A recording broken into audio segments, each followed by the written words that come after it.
Welcome back. Tonight, I'm obsessed with the rise of anti-Semitism and the game of whataboutism being played now by both parties. Stop it. You both have a problem.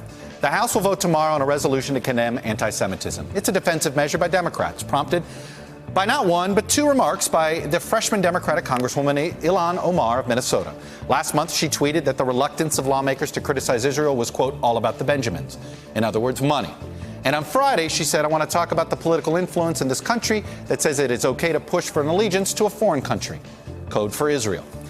By trafficking in two historical anti-Semitic tropes, Jews are money-obsessed and they have dual loyalties, Omar opened the door for Republicans to point fingers and say, aha, the left has a problem with anti-Semitism.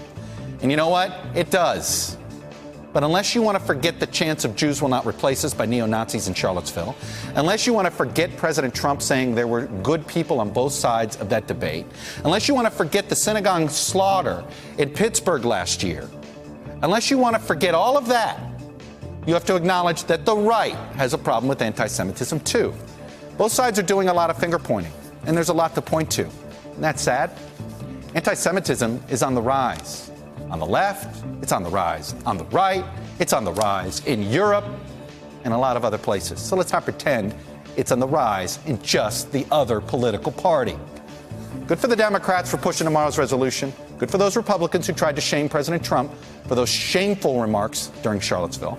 We have a problem in this country, and it would help if both parties spent less time pointing fingers at each other and spent a little more time dealing with the problem on their own side and stopped with the easy whataboutism.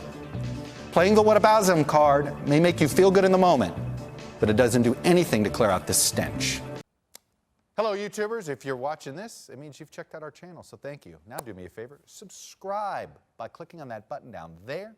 Click on any of the videos to watch the latest interviews and highlights from MTP Daily and MSNBC. You can get more Meet the Press content every morning in the First Read newsletter. If you're tired of content that you don't know anything about where it came from, you don't have to have that problem with us.